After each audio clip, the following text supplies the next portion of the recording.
love that name.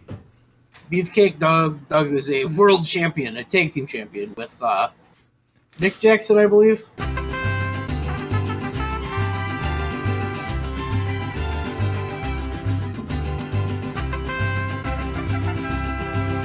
Yep. Mostly we're just going to talk about the video game, but that's okay.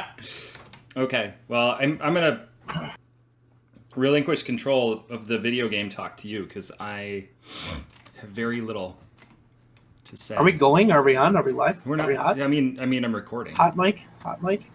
No, the game is the game is awesome. It's fun. It's not too hard to play. It's just a good time. The story mode is goofy and fun. Of course. And there's a lot of, there's hilarious moments in there. There's a couple things that happen. I just laugh. I'm not going to spoil it for you, though, but... Good. The creative character, pretty sparse. Yeah.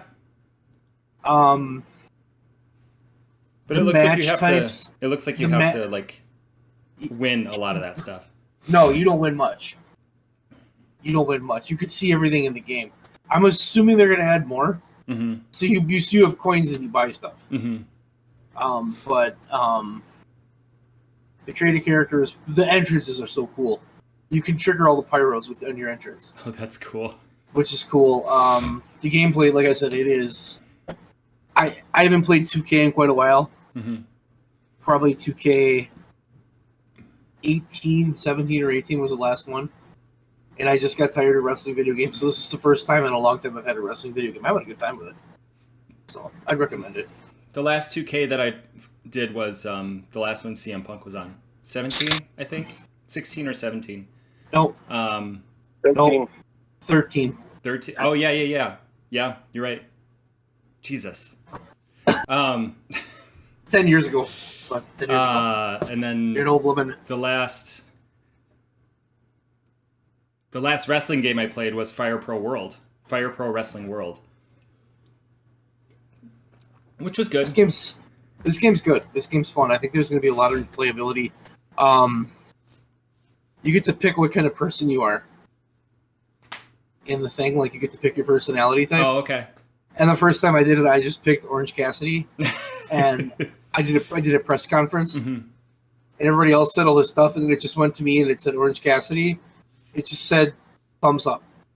It was funny. It was fucking funny. I was laughing, but it's a good game. It's a lot of fun. I love it. We'll see how much replayability it has. Graphically, probably not as good as 2K. No. I mean, even with updated Eddie, it's still he still looks kind of wonky. But it really feels like those old school No Mercy games. It feels way more like the WCW one, not the WWF one. Yeah. Because No Mercy was just that's kind of how it feels. That's sort of the vibe I'm getting out of it. But it's just the thing, you can easily pick it up and play. The one thing that I do have to comment on, the fucking loading times. I have a PS4, and so I was like, this is going to take forever, because I remember 2K. 2K, you can sit at a loading screen for a minute or a minute and a half, depending what's going to happen next. If you have a 6-man match and 3 of the guys are custom wrestlers, you're waiting a minute. This one was I wish they didn't have those tips screens, because they don't tell you when you can hit next. I didn't notice right away. So the loading bar would go and I'd be like, oh my God, is it not load? Oh, okay, it's done. I'm just haven't hit the button yet. I was impressed. And the first couple of matches I played, it was hard because it was a different game. But then once I got the hang of it, it was, it's fun. I mean, I'm having a good time with it. Yeah. And I don't know if I think I just got sick of 2K because it's not like 2K is a terrible game. Yeah, but it's kind of the same as Madden, though. Some of its glitches are pretty shit. Yeah. But they have a big roster. They have stuff. I don't know. This one just feels more. This feels more old school. This feels more Nintendo 64. It's more fun. I would agree with that. It's more fun. Less simulation. Yes. If you're looking for a simulation wrestling game, this is not it. Absolutely. They don't even have overalls. Go What? do stuff. Oh. Yeah, they don't have overalls. No. I thought that would have been something that they would have had. Do you remember No Mercy and WCW versus NWO World Tour and Revenge and all that? They never had overalls. They just made your character. Mm-hmm. That's how this one is. I kind of like it better. Strange it is. Beefcake Pete, or no, Beefcake. Pardon me, Beefcake Doug is Beefcake Doug is my creator wrestler, and he has defeated John Moxley, CM Punk, and Bryan Danielson already, and MJF. Right. Get him ready for the Hall of Fame. I haven't even. I gotta win the strap. That's what I'm trying to do. Right, of course. But it's fun. It's a good time, and you can use AEW wrestlers in the game if you want, which I'll probably end up doing a couple times. There's there's so many. Like, I was not 50. expecting the size of the roster that they have. They need to add more. I mean, I think when you actually start playing it, you're gonna be like, okay, they have 50, but how many people do they have in their roster? 208. Yeah, that's true. So there's some people that shouldn't be left off that are left off, and Cody's very much a part of it. Yeah, but I'm sure they had this so far into production with him before he left. I mean, they don't mention him. They don't really mention him at all. He's just there, unless you're talking about the Road to the Elite. I haven't gone into that yet, but the Road to the Elite. He's got a big part in it. I was like, "Where's Cody?" And then it turns out you have to pay for him. I paid for him. Yeah. Yeah, I think you have to pay real cash. You use the in-game. Did you pay for the 2 Mad Hardys? I did. Those came because we pre-ordered. And I also got FTR. Did you get so FTR?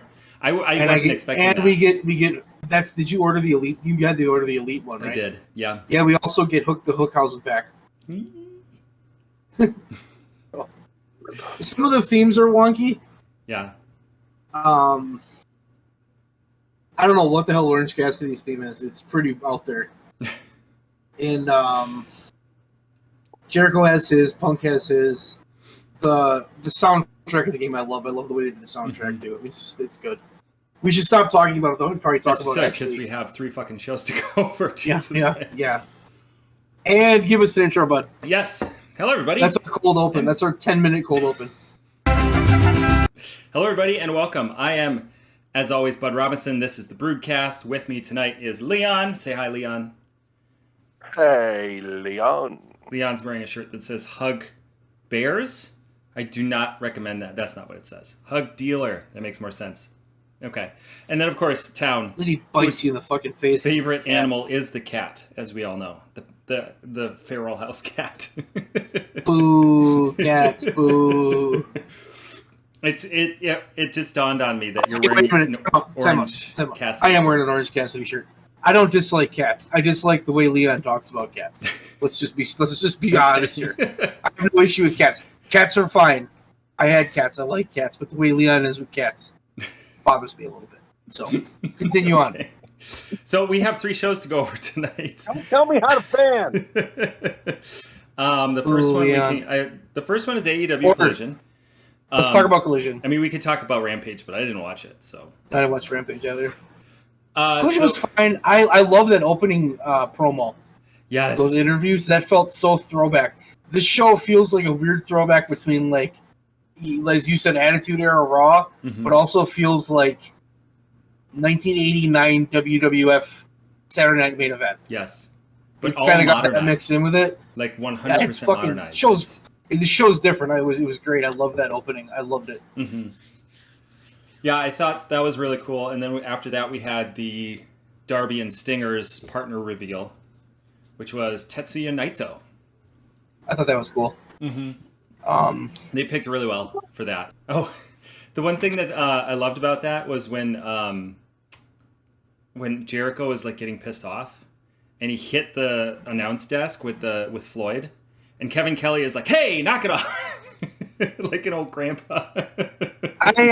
Kevin Kelly and Nigel, I liked them better this week. Yeah, I think they're giving that show its own feel, and that show feels different, which I give them all the credit in the world for, because boy, WWE can't do that. God, no. Cannot even. Well, no, because they can't break off of that formula. Next, we had Miro, which this promo that switched him to, what did he call himself? The Godless. Oh my God. That made my heart flutter. It was awesome. You know who I want to beat Orange Cassidy for the international title? Miro. I could see that. Have Miro go fuck him up. Yeah. I think it's going to be Keith Lee, though. And I think Keith Lee's going to be his next opponent, not necessarily the guy who beats him. I don't know. I'm starting to wonder.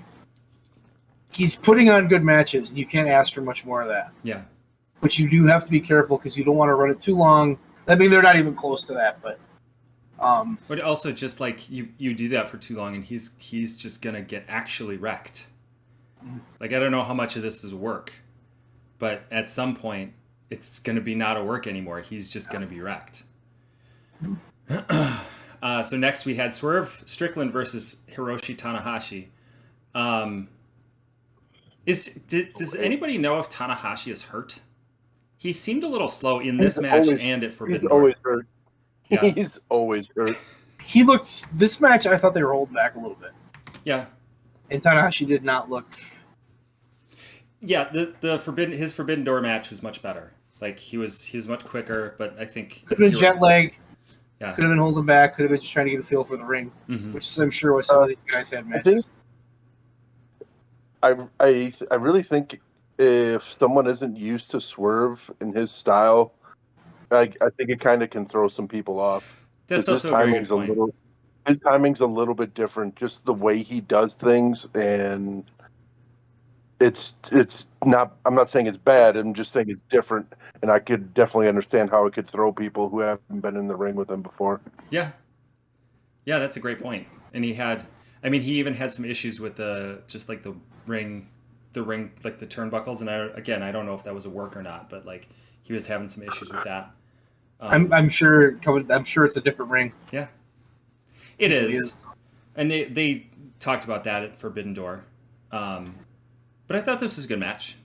It wasn't bad, but it wasn't groundbreaking either. It was good. I enjoyed the double, like the part where they were pulling each other's hair, and I think they both let go because the ref was yelling at him, and then Swerve grabbed his hair again, and like I don't remember what he did, like pulled him back or something. So at this point we had MJF's promo. It was pretty much his usual bit, like it was very MJF. And then we had Brody King versus Andrade El Idolo. Great match. Brody's entrance is awesome. I don't see any issue with Brody. Brody's just good. Yeah. I just don't think Brody can talk good enough. But in AEW, that doesn't matter. He kind of doesn't need to. He just needs to go out there and fuck people up. He just needs to get the right push, but he's such a fucking badass. Especially for as long as he's in there with Malachi, he doesn't need to talk. Buddy Murphy doesn't need to talk. They can, but they don't need to because Malachi can speak for days. Like he's amazing on the mic. He's also amazing with the ring. I suppose. I guess. Whatever. This ending was. You don't think much of Malachi in the ring? What the hell? This match was interesting. The ending was different. Annoying. I was annoyed by the ending. I wish they hadn't had. They're building to a 6-man title match. Obviously. I get that. I just wanted to see him keep going. That's really all it is. And I'm curious to see who they bring in for Idolo. Then we have Christian Cage addressing the TNT title. Loved it. Did anybody else catch the now and forever line? Yep. I love Christian. Christian's so good. There's no chance that was a throwaway. The way that he fucking held the belt and was talking about how he was going to make it important and he was going to defend it. And then, oh my God, I love it. Whenever Luchasaurus turns on him and goes face, it'll be fantastic. Agreed. Absolutely fantastic. So then we had the Kojima versus Punk promo. And I only bring this up because I think it was funny that Kojima got on the camera and said, "I'm going to kill you, you idiot." Yeah, that was kind of funny. I thought that too. It was a pretty Punk's promo was pretty standard. Kojima, like, I'm not familiar with Kojima, at least not very familiar with him. So like seeing him do a promo like to talk shit about Punk was pretty cool. Because I didn't think they would match up as well as they did.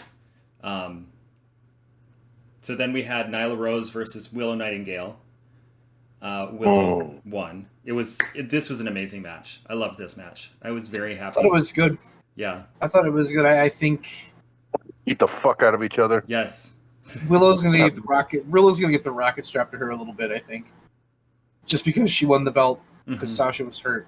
But I thought this was for good reason too. Like she's stepped up. Like she's not to say that she was bad before, or even subpar. Like, but she's like when she first came in, she was pretty indistinguishable. And then after like 2 matches, I was like, okay, there's something there. And then after like 6 matches, I was like, okay, she started to click. And she's now that she has the belt, she's like she has the spotlight on her, so she's stepped it up even more. And I just love watching her work. And she's a star. And it was great to see a strong woman match because that was. I also enjoyed Nyla saying "Shut up, you moose licker" to one of the fans. So Nyla. After this, they announced Storm versus Willow for the AEW Women's World Title, which was Forbidden Door.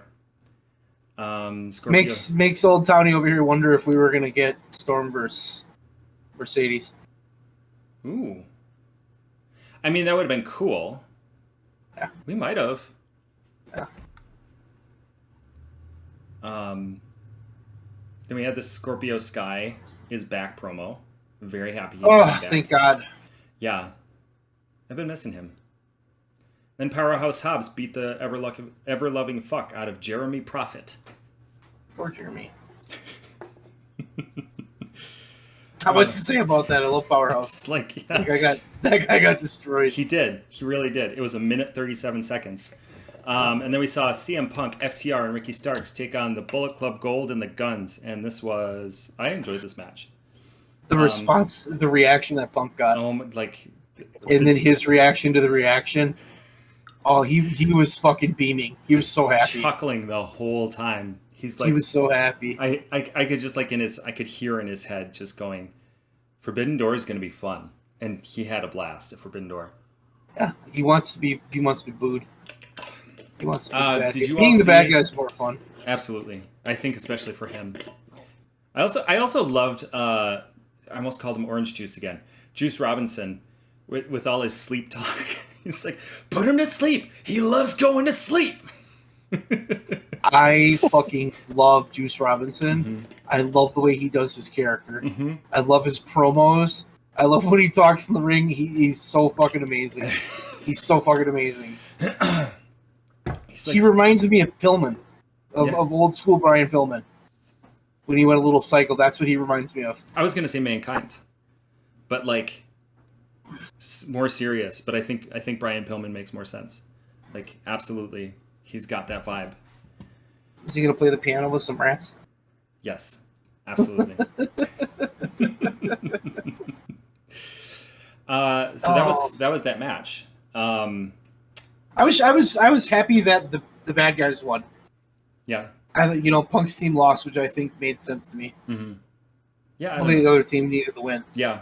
They can't always lose. And I don't think this is going to be a long-term program. I think this was the finale of it, and they need the win.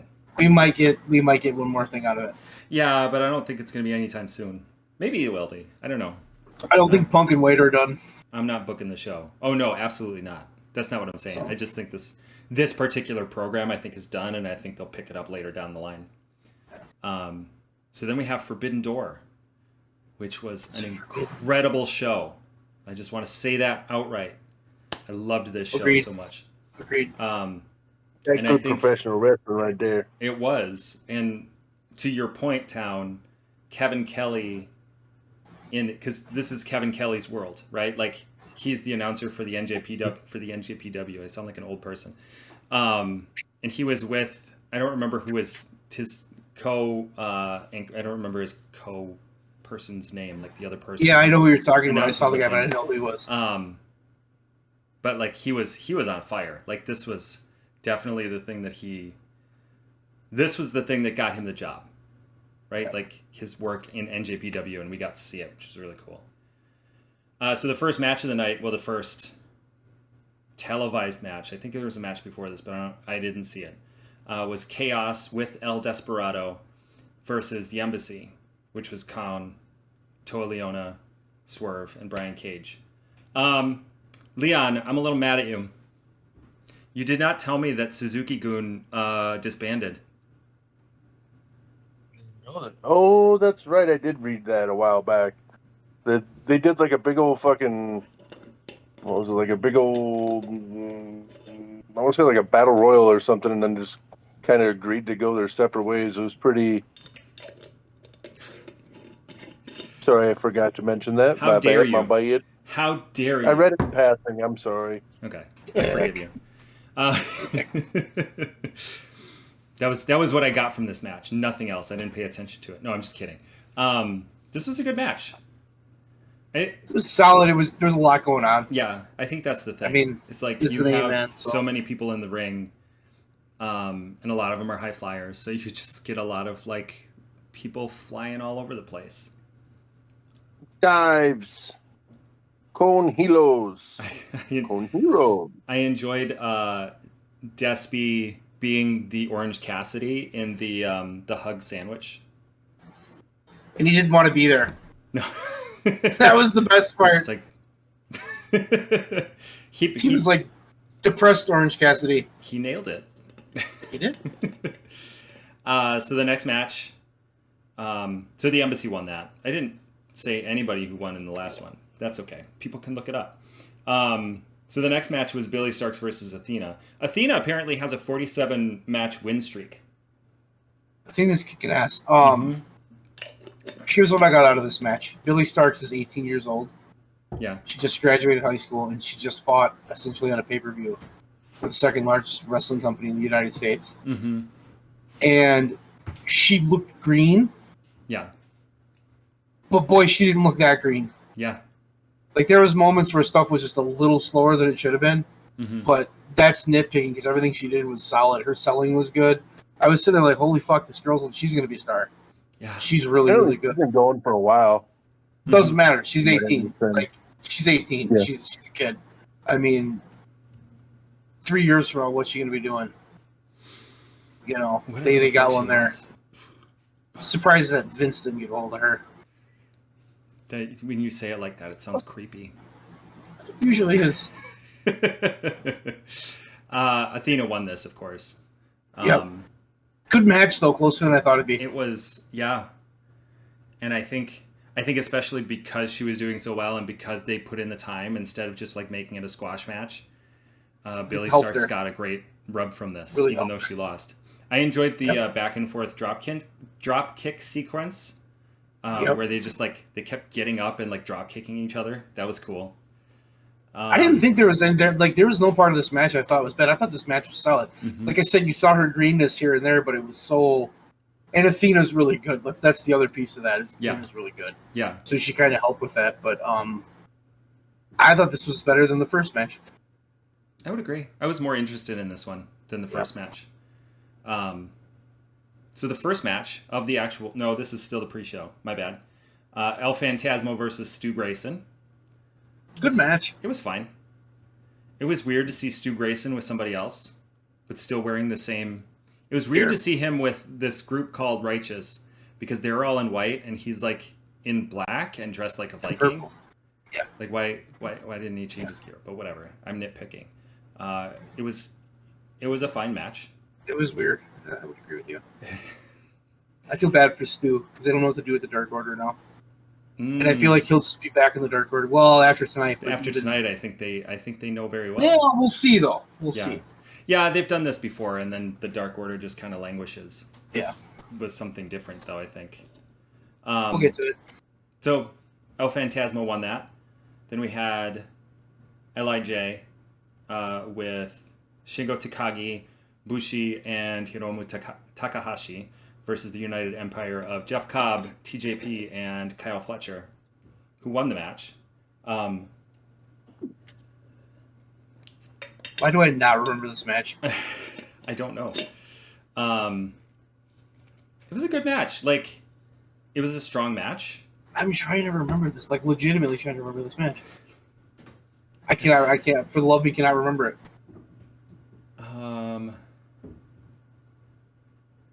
You know, my What was notes the- aren't really helping me either. What was the ending? I don't know. United. Well- I know that United Empire won. We're doing fucking. Um, we're doing fucking. No, okay. I this- remember the this United isn't gonna Empire make coming it. out. I remember them coming out to the ring, but I don't remember the match. For the whole card, this was like a lower. The whole card was pretty awesome, but like as the card as a whole, I don't think this was the strongest match. It was pretty good. I bet it was. So then we had the actual show, which was MJF versus Hiroshi Tanahashi for the title. Loved it. I loved the way that they ended it. I thought it was thoroughly the most appreciate. MJF thing ever. Yeah, because they could have. I mean, they could have buried Tanahashi. I mean, they couldn't have, but like Well, they could have having had it be like a put him clean win would have like made it weird. Because when is the next time they're going to have this match, right? So having MJF cheat to win makes sense. Like it aligns with his character and it makes Hiroshi look good. Mm-hmm. And this was a much better match than the one with Swerve for the reasons that we Max discussed. is really hitting his stride. I think not only in like his promos have been good, and you can say they're a formula or whatever, but they're still good, and he's still getting the response. And his in-ring work is actually picking up quite a bit, and he's wrestling a lot more, Leon.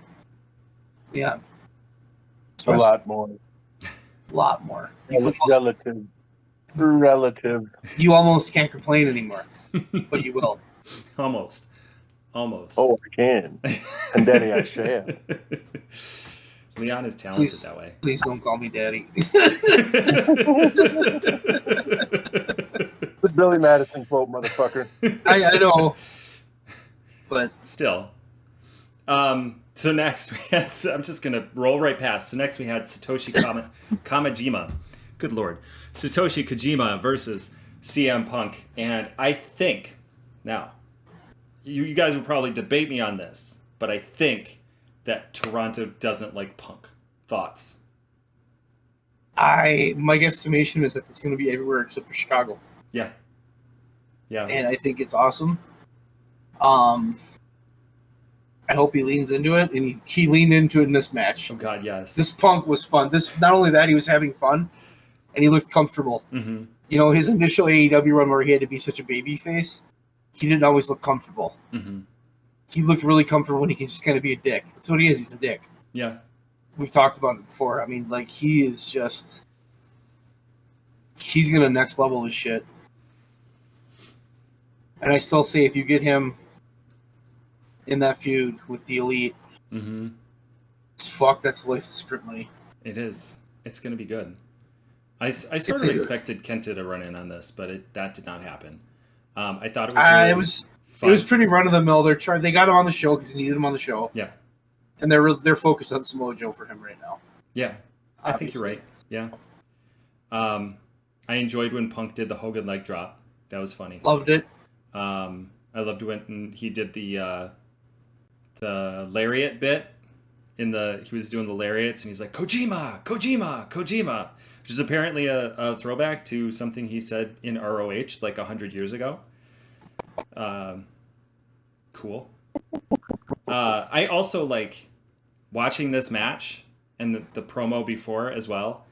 I was sitting there and I was like, I know he's not going to win, but I really want to see Kojima versus Samoa Joe now. Like, that would be an excellent match. And maybe it's happened before and I've just missed it, but could happen. They could do it eventually. A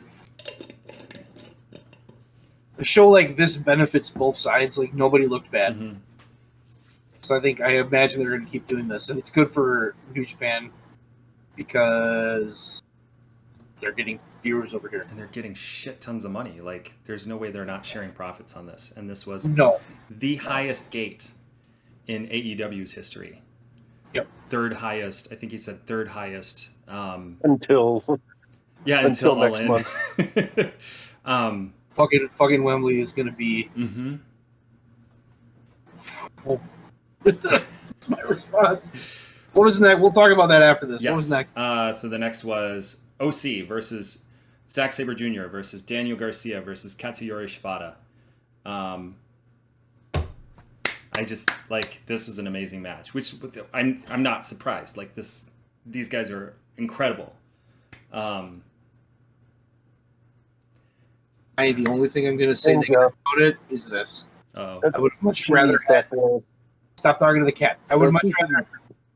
Hey, stop talking to the cat. I'd rather have seen Orange Cassidy against Zack Sabre. yeah, That's the only. it'll happen. I think they're teasing a lot. I think the difference between that last year and this year is that last year they didn't know what to do because they lost so many guys so quickly, so they kind of puzzle pieced the show together. I think this year they're setting up stuff for next year. If you think about it, what got Orange Cassidy started on this insane run was that match he had last year with Ospreay. Yeah, that match was, holy shit, this guy can go, mm-hmm. and he's proven. I mean, he's proven it. Yeah.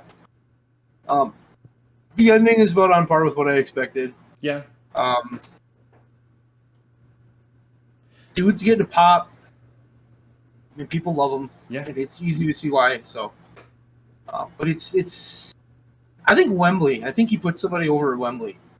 I'm just getting I've drawn so many comparisons between him and Bret Hart, which is they're so different. But these title reigns, this just reminds me of Bret Hart's Intercontinental title reign. You just defend it against whoever, wherever, you don't care. Mm-hmm. And you get a little beat up, and you keep defending, and then eventually you get caught. And I think that's what happens. I think he gets caught. Because Bulldog and Hart at Wembley for SummerSlam 92, holy shit, was that a good match. And Bulldog was high on drugs, didn't train, so. So. How fucking good Bret Hart was.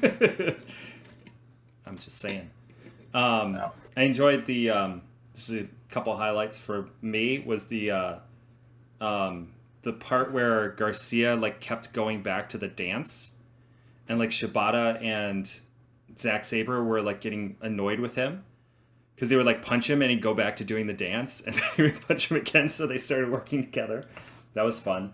And then also the bit where Zack Sabre Jr., he was doing a bunch of fucked up shit with Orange Cassidy's wrists, and the crowd started chanting, "You sick fuck," which I think is the first time I've ever heard that phrase chanted because of a submission hold. Yep. Yep. But not the last, not even the last of this night. It was a solid match. So then we had Sonata versus Jungle Boy. For the IWGP World Heavyweight title. Sonata, of course, won. This was a weird match. It wasn't bad, but this was a weird match because I think the match isn't what was important. Yeah. I think the story they were trying to tell in this match was Jungle Boy's not on his level. Yeah. And Jungle Boy just doesn't belong in here, and he's yada yada yada yada yada. It's the whole thing from his comments before the match. Yeah. Which Sonata is who is this? Who is this challenging for my belt? Mm-hmm. And I think that played into it. I think that's why they did it, because then it played perfectly into Jungle Boy turning on Hook, which I've been cheering for 5 weeks. You have. I don't know, when it actually happened, when he actually turned on Hook, I was just kind of it didn't strike with me. I think it was just because the way that they were treating the ending, and the ending was just kind of weird. It just kind of ended. I don't. Yeah. Maybe Sonata's moonsault is his finisher, but it didn't seem like a finisher. It seemed like they were ending the match early for some reason. It's fine. I'm happy to see Hook and Jungle Boy now in a program together, and I think Jungle Boy. I'm telling you, Wembley Stadium. If you put that match on Wembley Stadium, holy fuck, mm-hmm. That is a money match. And Jungle Boy's got to go over. Maybe. No, Jungle Boy's got to go over. Jungle Boy's got to win that belt. Not cleanly, obviously, but I suppose I could see that. Maybe that's how. Maybe Christian comes back to him. I don't know. So then we have Eddie Kingston, Tomohiro Ishii, and the Hung Bucks versus the Blackpool Combat Club, Yuta, Mox, Castagnoli, and then Takeshita and Shota Umino. I enjoyed the bottom third, the third for the elite that said recently bought a lazy river, a Palm Springs vacation home, and an upside down frozen yogurt chain. Like, what the fuck?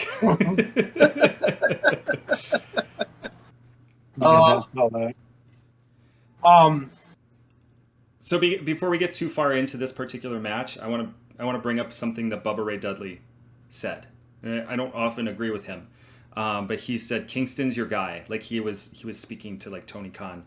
Like Kingston is passionate. He's getting crowd reaction, and he's your guy. You should strap a rocket onto him. And I'm just like, yes. Like he, especially since he's come back, like he was kind of languishing for a while. But when he got hired, mm-hmm. and he came in and cut that promo, and it was so relatable and it was so organic, and you got behind that guy, and everybody wants to see him succeed. I like anybody that watches AEW is like, I want that guy to win. Mm-hmm. And I mean, fuck, put a rocket to him, have him be the guy to beat MJF. Oof. I mean, I could see it. Would be good for sure. Would be good. Would be good. Back to the match. This was a good match. Like it was solid. 21 minutes. It was crowded. It was crowded. The Hung Bucks and all these guys just like beating the fuck out of each other. It was crowded. Yeah. But enjoyable. Like in the way that which one was it? Like the match for the international title was kind of like, it was fun. Like, it was a good match. It was a solid match, but it was fun. Yep. This was the complete opposite of that. It was a good match. It was an excellent match. It was like on par with that match, but it was super serious because we have all of these like subplot lines that are like coming to a head, but not being done. Especially like the Kingston Moxley thing. I really want to see how that ends because I think that's going to be really cool to see what happens there, whatever it is. They told a good story with that. Mm-hmm. This is a solid match. I mean, again, I think the payoff that's coming up with Blood and Guts will be. Guts. I love Blood and Guts. And we get to see it. You called it. So the next match was Willow Nightingale versus Tony Storm. Tony won, of solid. course. Absolutely good match. They had great psychology in this match. Willow is very quick. Like, what else is there to say? Like, it was an awesome match. And it did what it had to do. Yeah. Yeah, I mean, it was 10 minutes. Like, you can only tell so much story in 10 minutes. Yeah. So the next match was Kenny Omega versus Will Ospreay for the IWGP Men's U.S. Heavyweight title match. Holy fuck. One complaint. No. Okay. No. Yes, I have a complaint. Legitimately, you gotta hear me. How does somebody get kicked out of ringside, as Don Callis did, and then they get to come back? Should that not have been a disqualification? Right. That's my only question. Yep. I mean, yeah, yep. That's the only hole in this match. This match itself was incredible. It told a great story. The moves were great. The timing was great. Nothing was rushed. Everything made sense. They told a hell of a story. It was a 5-star match. It will win match of the year. Except for that one thing that bothers me. Why was he allowed to come back? I mean, he wasn't allowed. They did yell at him. The ref, he came back and the ref looked right at him and was like... Well, the ref yelled at him. The ref was like, get out of here. And then something happened to like divert his attention. I think the idea, which commentary did not pick up on, but I think the idea was that the ref was so focused on the match and how crazy that was getting that he didn't have the ability to kick Don Callis out. And it makes Don Callis look more like a sleazeball for like sticking around after the ref said, get the fuck out of here a second time. I guess. But I hear you. Like I can't disagree with that. Like that's and annoying. They do, and the refs in AEW tend to err on the side of letting the match be decided in the ring rather than any kind of a DQ as well. Mm-hmm. Now that you mentioned that, yeah. Also true. I mean, I wasn't saying it should have been a DQ, but I'm saying that they should have not brought him back, I guess is my Or they just Yeah, shouldn't just have make him the leave. thing feel worthless. Or just don't have him leave in the first place. Mm-hmm. Wouldn't be just as easy. The upside to that, though, is that they got to tell the story of Will Ospreay. Like, Kenny Omega came back despite the cheating and despite all of that. And Will Ospreay still won with a sick fucking move. I enjoyed this several times. Tiger Driver 91. Holy fuck. Oh my god. Kenny Omega's not I'm dead. gonna spike you on your head now. Neither is Will Ospreay. Thought he was dead. I enjoyed this several times. Oh my god, they killed Kenny. Oh, yeah. I enjoyed the many times that Will Ospreay got the "You sick fuck" chant, including the point in which he did.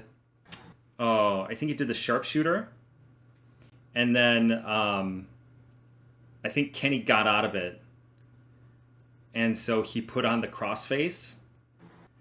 Yep, that got one too. Got "You sick fuck." That will go. And I loved the one time he turns to the camera and he goes, "I am." I watched some of the scrum, like half of it, and he's a pretty cool dude. Like he's super chill. I'm as, telling like, you, out of character. if I'm Tony Khan, I don't think he's that's going. the fucking guy. I don't think he's going. I don't think Ospreay's going. That's fine. But if I'm Tony Khan, I gotta blank check for that guy because holy fuck, the things he could do. Fuck, you made me lose my train of thought. He was commenting that whenever there's a chance for him to get himself in trouble, he's just like drawn to it. So like the Canadian flag thing, he was like, he like looked over at the side of the ring. There was like a 12-year-old flipping him off, and he's like, "What the fuck?" And so he went and grabbed this thing and like antagonized this 12-year-old with the Canadian flag. This was a good match. I don't have anything other than the one thing I said. This was just holy shit. Was this a good match? The last like 4 lines of my notes are in all caps because I knew that I knew that Omega was losing, but they did the like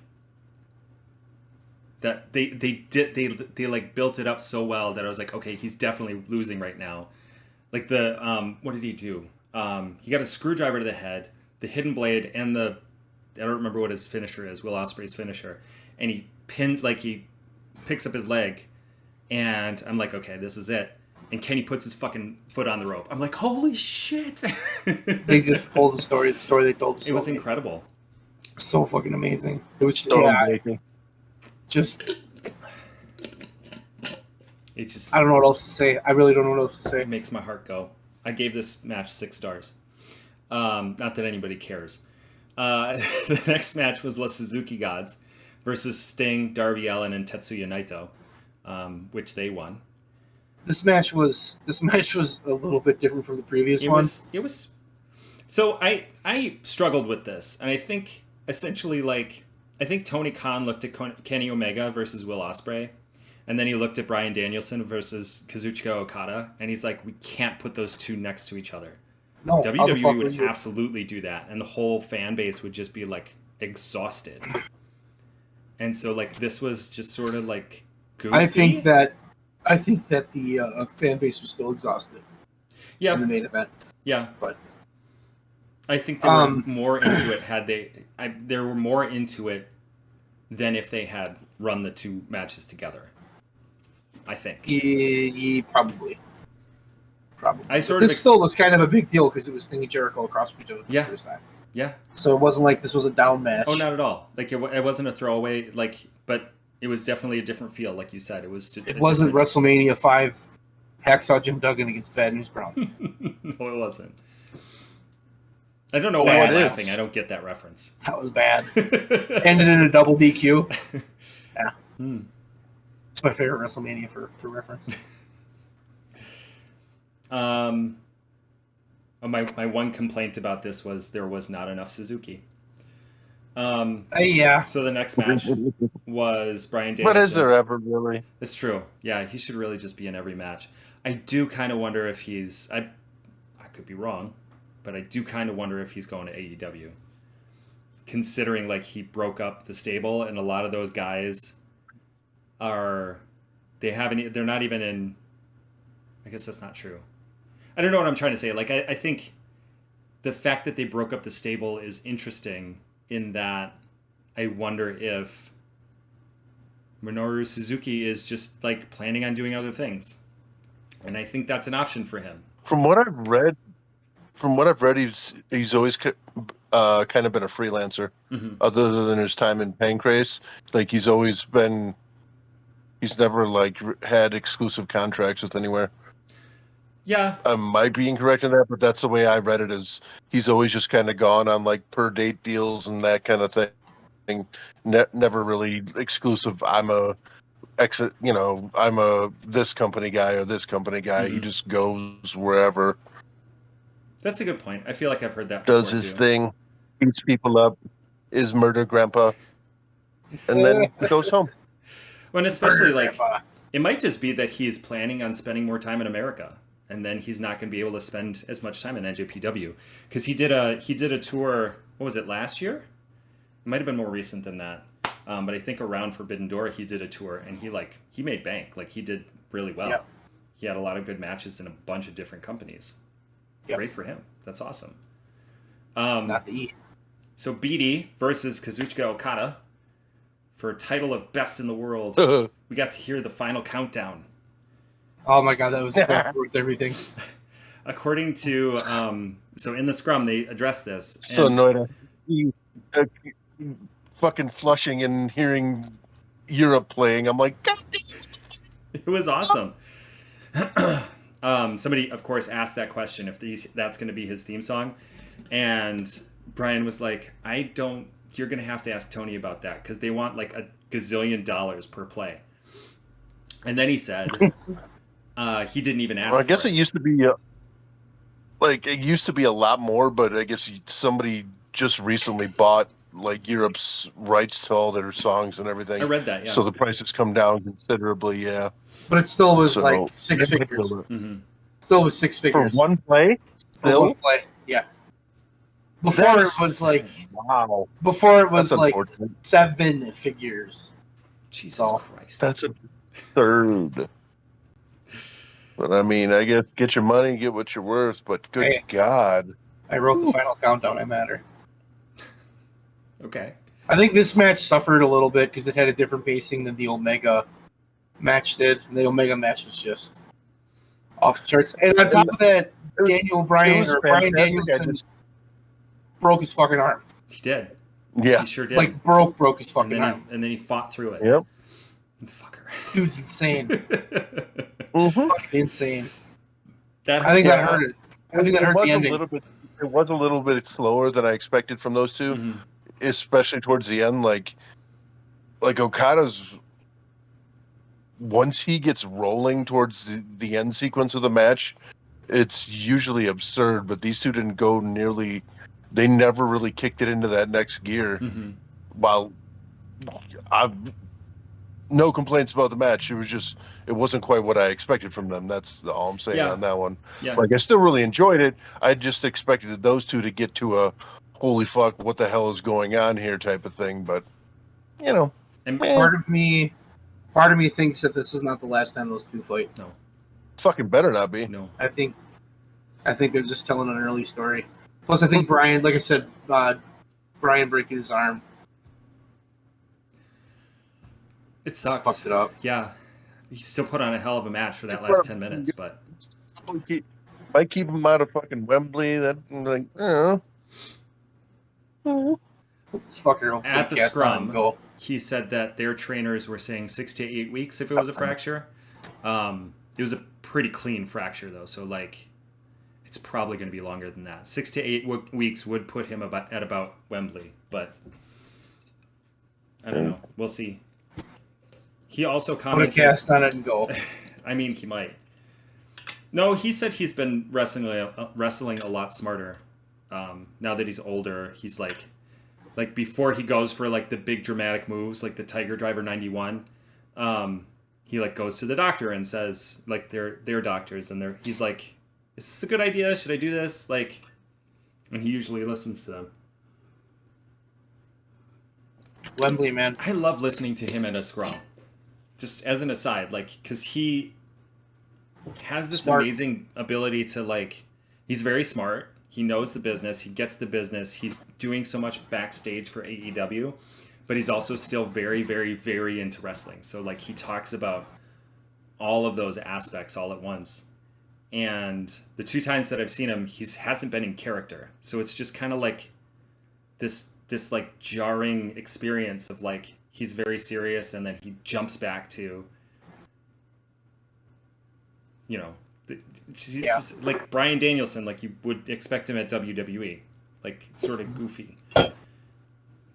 You said his name right. Good job. Yes. I wrote it First down, time. so I can't. Brian Branielson. Diane Branielson, get it right. So it's kind of late. Do we still want to go through Dynamite? Quickly, let's do it. Mox versus Ishii, awesome. Good match. Yep. It was a great match, and they did some great storytelling between Mox and Eddie. Kingston. Yep. Eddie and Claudio. God, who else was in there? I guess that's really it. I love seeing Eddie come out with the chair. That was fucking awesome. And then we had He's an angry fellow. a little bit. I've heard, yeah. And I thoroughly like the pairing of Ishii and Eddie Kingston. I'm happy that So do I. he's like, they're kind of like perfect for each other. Then we had the bit with Adam Cole and MJF, I loved it. which is just You acted sick, man. Why didn't I think of that? I'm just like, oh were my sick. god. Oh my dear Lord. Those two. This is what it reminds me of. It reminds me of Kurt Angle and Steve Austin with Vince McMahon. Oh And God. they were trying to break each other constantly. That's all they were trying to do. It wasn't even. They weren't even. They were just like completely fucking around. That's the vibe I get from this. It's so much fun. which might be what they're It's so going much for. fun. Honestly, like I think they're is. both students of the game. They both know like that. Not that that's obscure, but like they study that era of wrestling. So I'm sure that's what they're going for. And then we had OC, Vikingo, and Keith Lee versus the JAS of Daniel Garcia, Cool Hand Ange, and Daddy Magic. I felt like there was a lot of botches in this match. Really? Yeah, I Yeah. suppose. Yeah. Yeah. He's just off. Mm-hmm. Yeah. It was fine. I don't know really what to say about it. It was fine. You know? It was fun. Which many OC matches are. I think that this was a nice. No, OC matches are always fun. So like it's not like it was all that different from the match he had on Sunday. And then we had the Elite and Hangman had that promo where Dark Order came out and accepted the open. We talked challenge. about this earlier. I just hope they're doing something with Dark Order. I do too. Yeah. That's all I got. I have 3 words for you. The Dark Elite. Just throwing it out there. Tony, if you want to take that, feel free, but I expect a paycheck. What about QT Dark? No. God, no. God, no. However, this isn't up until Dark later. TV. But Johnny TV with QT, like, I'm for that. Hobbs, I don't see with QTV, but like, or with QT Marshall, but I totally get. I like the Johnny contrast between the two. I really like the contrast. Yeah, but QT's a good heel. okay. He's just not easy to hate. he's not the kind of heel that I appreciate, I guess. Well, he gets cheapy. He does get heat. He's a good heel. I would agree with that. He's just not my cup of tea, and I don't think that he fits. For me, he doesn't fit the bill, being alongside Hobbs. I think it's perfect. I think it's perfect because he's this idiot asshole trying to get famous off of somebody else because he sucks. I mean, that's fair. Then eventually Hobbs turns face and destroys him. That's fair, and that will be enjoyable. So then we had Renee Paquette talk to Guevara and Jericho. Jericho said Painmaker like 100 times. Guevara said nothing. At least nothing like audible. Yeah, it was a fun They're splitting up, I I think. think so. Yeah.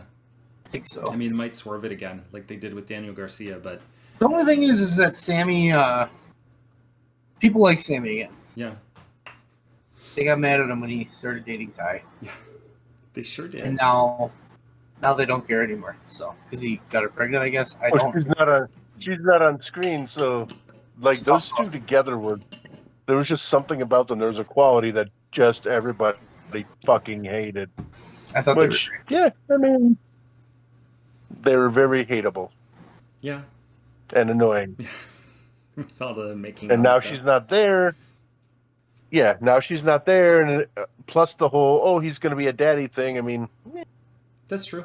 he's getting people back on his side again. you can call him Daddy, but don't call me Daddy. Yeah.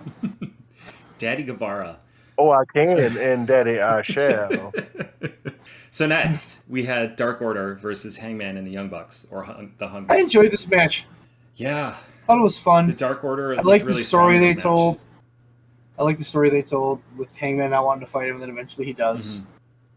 I love the ending when they get jumped by Blackpool, and the Dark Order Dark looks Order at just him, and like, they're just kind of like, "Fuck you." See ya. Bye. And then they saunter down the aisle. Yeah, They're telling a story. They're telling us the story they were telling is pretty fantastic, though. Mm-hmm. If you think about how far back that goes, where he went with the Dark Order, he didn't want to be their friends, and then eventually he finally took them in, and then he treated them the same way he treated everybody else, just forgot about them, and now they're pissed. Yeah. Now he's on the other side. They have some real good long term storytelling. Mm-hmm. And they're So muddying the waters of like who's face and who's heel, which I thoroughly appreciate. I'm curious to see how that's going to go, because I think, I don't know, I don't see either side being heel right now, but we shall see. the Dark Order needs like a legitimate leader, I think Evil Uno can be that, but they're not really. They haven't really pushed him as that. Yeah. Well, Uno is in charge. Maybe they'll bring somebody in. -1. Done. Haven't seen him in a while. He was out there When tonight. was he? Yeah. They brought him out. A little fella. Yeah. Oh, I wasn't paying attention then. Yeah, he was there. From there, we got the Mox promo about setting up Blood and Guts for July 19th, 2023. I'm looking forward to it, and I called it. You did. Several times you did. Blood and Guts. And then we have Jack Perry's promo, which, I don't know, I didn't really care about until Hook came out and like chased him out of the building. That was fun. That promo was him figuring out how to be a heel. Yeah. Parts of it were good, and parts of it were cringe. 92% of it, though, was like Christian. It was very Christian. It was very But it was Christian. he's got some. Well, I mean, that's who he's learned how to be a heel from. That's so. true. Yeah. But I am telling you both, and I've been telling you both. Wembley Stadium FTW title, Hook versus Jungle Boy. That's a fucking money match. That is a fucking money match. And Hook will win, and Hook will lose, and he'll get screwed over somehow. It'll be a cheap thing.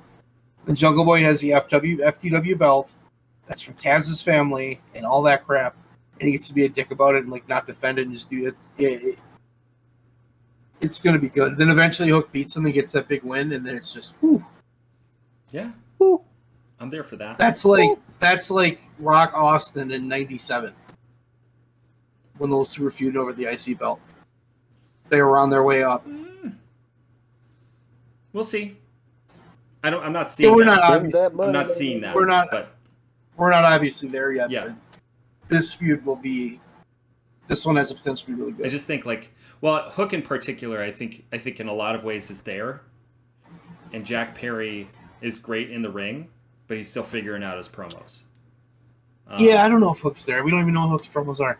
Hook's got a real simple character. I mean, those are his promos. He like eats chips and then he says 3 words and then leaves. I am Hook.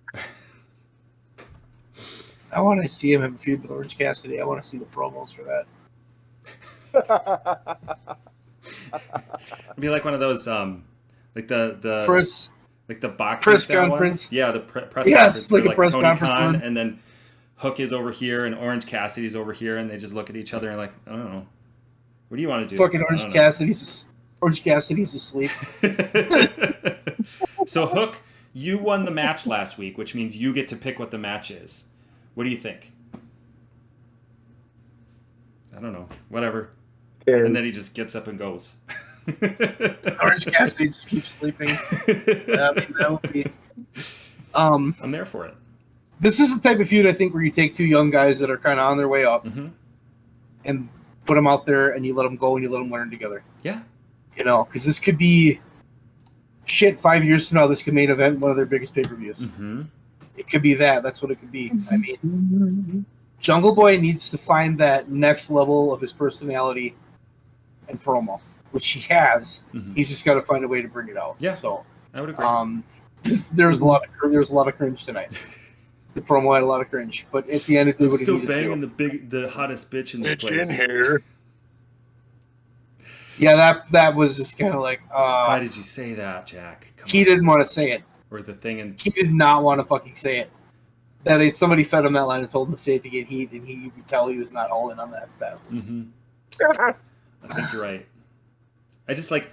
I think the thing that drew me out of it the most was that it's so drastically different from the Jungle Boy persona. Like I expected him to be pissy about the theme song and everybody sings it, and like he would come out and That part I liked. Yeah. It started off good, then it got a little south, and then when Hook came out, it went back up. Yeah. Yeah. He got chased up. He's going to come out to from now on. Didn't you say we're not going to hear that no more? That's true. Yeah. He's supposedly getting a new theme. Don't know what it'll be. Yeah. The theme to Tarzan from Disney. Don't know what it is. Probably costs a lot of money. Pay the man. They're gonna buy Duke the Dumpster Drosie's theme from Vince McMahon. He's gonna use that. He should. They should do that. Just the sound of a garbage truck backing up. Oh god, I fucking miss 95 WWF. Holy fuck. So next we had Ruby Soho versus Alexia Nicole, in case anybody missed that. Alexia looked fine in this match, but it was definitely a squash, 100%. And then the promo that I'm almost happy that Britt was out sick for this match, because it gave Soho a chance to give this promo, and this promo gave so much gravitas to the match that is now happening next week. Like, it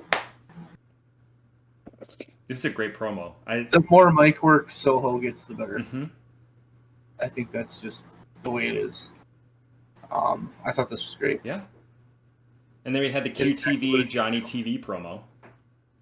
Were you saying more about Ruby Soho? No. Okay. Good. QTV Johnny TV promo. We talked about this. Anything else to add? Marshall. Yeah. Marshall. No, I think you were right. Marshall. Say it right, Shivani. Put the wrong accent on the wrong syllable. Marshall. And then we had Guevara and Jericho versus Darby and Sting. Sting is a crazy old man. That fucking dive off the ladder. What the fuck? I'm sitting there like he's not fucking doing this. He was a little short on that. Yeah, no shit. That's what I was thinking when I saw. He's like, you gotta get higher. Yeah. I think he broke his fucking face. They should have brought it in. Or some teeth or something, the way he went down. And then the way he was holding his face afterwards. His upper body landed okay. It was almost like when you land on something and you're a little kid and you land like right here. And you like land on your armpits. It's like he did that, but then his knees just like go to the ground. They're just like, whoa. Yeah. I was like, holy fuck. I thought he was dead. There was a couple of times in this match that I thought he was dead. Or that I thought he was injured, but no. Sting perseveres. He pushes on. Forever in our hearts. At some point, are we going to admit that of all the people we had in the like 90s to the 2000s, the one that wound up being the greatest of all time is Sting? I'll admit that. Because that son of a bitch is 62, and look what he's doing. Now Jericho could catch him, but he's got like 10 years. And I just look at Sting and I'm just like, holy shit, this guy is. He doesn't look 62. No, he doesn't. He looks like 50. Yeah. Like, you look at me like 50. The face paint helps, dyeing the hair, the way he puts his hair. He's balding, obviously, but he does his hair up and shit. But then he works, it's just like, holy fuck. He does this. This is not the first crazy bump that he's given. No, it's all he's doing now. Like, it's fun to watch him. Yeah, motherfucker loves to jump off things now. He really does. It's like fucking Sabu. Fucking middle-aged and crazy. You go back to like fucking 1994 and he was having the most mundane, simple sports entertainment matches of all time. Seriously. And he was sick of it. How the fuck does that work? So now he does this. I don't know. This was good. They're gonna do Sting Jericho at Wembley, I think. Yeah. Maybe not. Maybe I'm wrong. Sting says he is not retiring at Wembley. And he also says that Tony is just saying keep going for as long as you want to go. And he's like, I don't think... He still seems to think that he's going to be done this year, which, fine. Go right ahead. But not Wembley. I just want when he decides that he's done. And I think when he's done, I think he's done. Yeah. Don't come back. I mean, I could see him like doing manager work or something, or just being a coach or an agent. Well, he's kind of a manager. Like agent coach, fine, but like when you're done, and just be done. He needs a show. He needs to go off on a big show, and he needs that fucking moment. Like where here it is. You know, maybe you do it on an episode of Dynamite. You make it the main event, his final match. You know, just don't have it against Ric Flair for the love of God.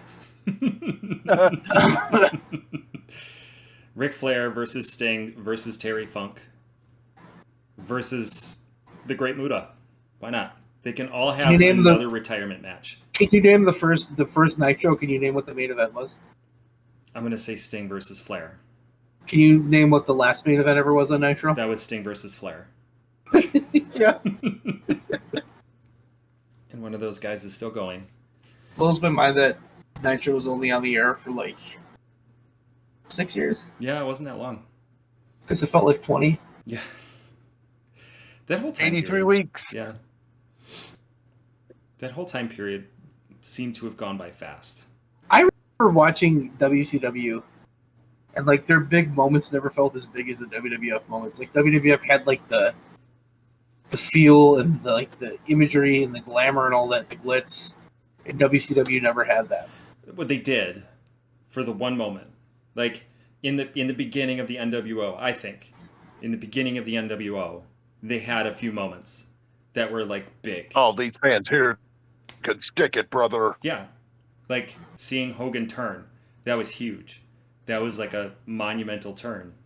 The finger poke of Doom, I mean, is kind of up there, but it's also shit. So like most people just shit on it, but it's memorable. But other than those two things, like I can't remember a single Nitro where I went, shit. I think back to when Stone Cold Steve Austin won the World Championship. Goldberg at Georgia Dome. Oh. No, but see, that's the thing. If you look back to when Austin won the fucking belt for the first time from Michaels, that feeling, the way that was fucking huge. Mm-hmm. I mean, you do Hogan Goldberg, and it was just kind of like, okay. At Nitro. Yeah, and it wasn't the same. It wasn't the same feeling. That should have been a pay-per-view. Even then, they would have fucked it up somehow. That was a big misstep, though. Amongst they got shot at it because they panicked about the ratings. And it's interesting, though, because the WWF got their ass kicked in the ratings for so long, but their plan was never, like, quick. They had more of a long-term plan. They tried some stupid shit here and there. Mm-hmm. Let's not talk about Billionaire Ted. But they had that long-term plan. Hoax. Billionaire Ted. Don't do none of that. No, son. I watched the Dark Side of the Ring of Doink the Clown. Okay. Holy fuck, is that a fucked up story? Did you see that one, Leon? No, not yet, but I've heard a lot about him. Holy, he was nuts. He was absolutely nuts. He was just a complete drug addict, lunatic. That one didn't surprise me. I watched the one on the Junkyard Dog. that one surprised me a lot more. Because I remember JYD from like 88 WWF when he was like kind of chunky. They showed a picture of him from Mid-South. When Holy he's a fucking monster. fuck. He started smoking crack cocaine. Hmm. And then it's just everything just went really quite actually very sad story. Those shows don't ever end happy for some reason. Dude, I mean, Well, because that's how it's wrestling called was. Dark Side of the Ring. Yeah. I know. To kind of let you know what you're getting into there. I mean, even the guys who came out of that pretty well, their stories are still pretty fucking sad. Like even Hogan, like Jesus, Yeah. Jake Roberts. Jake Roberts. Scott Hall. Scott Hall didn't even really come out. He turned it around for a bit. Mm-hmm. Do you have anything else to touch upon No. wrestling wise? We got through So 3 Rex shows and a video having to game kill that guy. So. in an hour and a half. Would you say, Leon?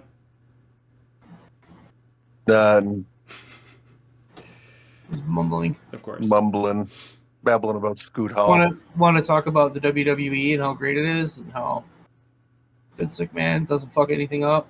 So we got to go, folks. It's been great do talking to you. He changed like all the That's shit how on. this week. He changed all the shit on SmackDown last minute. Pissed off everybody, and they had a meeting. Pissed off Nick Khan, pissed off Triple H, and they had a meeting, and supposedly it was good. So we'll see what happens. I haven't heard anything since. I just read that and I chuckled. I'm like, what the fuck did you expect Yeah, that old fucking guy to do? that's him. That's him. That's Vince in a nutshell. He keeps pulling Bailey's matches. Good. Why? What is his fucking beef with her? I don't know. Let her walk. Yeah, Let her I'm come all to for that. AEW or NJPW or Stardom or I don't care. Just like anywhere else. I would love to see her anywhere else. TC Dub. You think Cardona's going to sign with the E? You know, he might now. Now that his If he came in as Cardona, or would they let him do that, or would they make him be Zack Ryder? they would make him be Zack Ryder. Vince would make him be Zack Ryder. You got those one-legged pants, pal. Put them back on. You fucking remember those hideous things? What the fuck? They're cheaper. Hey, why do you have short, dark hair? Shouldn't it be long and blonde? Oh God. I like Cardona. Yeah, and I hope he stays out. I hope he stays out of WWE. But he's doing so. It amazes me that like AEW didn't try to pick him up, but I can see why Cardona wouldn't want to go. Yeah. Because it's a little easier to get lost in the shuffle there, and he's so hot right now. Mm-hmm. If you brought him into the E and you made him serious, he could just come in and he could go right to the top if you let him. But I don't know if they would. That's not really their style. I think Trips would. I don't think. I mean, Trips might. How I don't could think Vince they? would. He's not a Roman. They would never. By the way, Leon, you have some beautiful steel blue eyes there. We can see them quite gorgeously. Thank you. Can you say suffer and succotash for me one time? Pal. Oh, Lord. Oh, all right. I think that's a great place to Kids leave love it. cartoons. Feel something from a I thought it was cartoon. just a compliment. Oh. Son of a bitch. Vince, nobody's watched Looney Tunes for a long time. The kids watch other things now. Looney Tunes are 100 years old. They're not, but they almost Yeah, are. they seem like it. What about that Beavis and Butthead? Are they still popular? Way too new. No offense. Way too new. The cartoon has to at least be from the 60s. We'll turn them into the Flintstones, pal. Deputy Dog. What if we Mighty call Mouse. the wrestler George Jetson? We'll have him fly to the ring in a spacecraft. We'll get him a dog called Astro. We'll put a geometric green collar on him. It'll be great, pal. I'm He'll loving give him a all of wife this. who spends all his money. That'll be relatable. His wife will be named Jane. Oh, good lord. We'll give him an annoying daughter named Judy. What a bad name for a person. And we'll get him a tiny little son named Elroy. With way too yellow hair. This sounds like the ramblings of like somebody who's in a wheelchair, like at a nursing home, but like also in a straitjacket. That's kind of where Vince McMahon possibly should be. So, But he's a billionaire, so he I won't. mean, that all tracks. So, Fucking asshole. yeah. I have been Bud. This has been Leon. That has been Town. We have been talking Yeah, wrestling, that's how it is. That is Budrick. and that's the outro song from now on. Bye, everybody.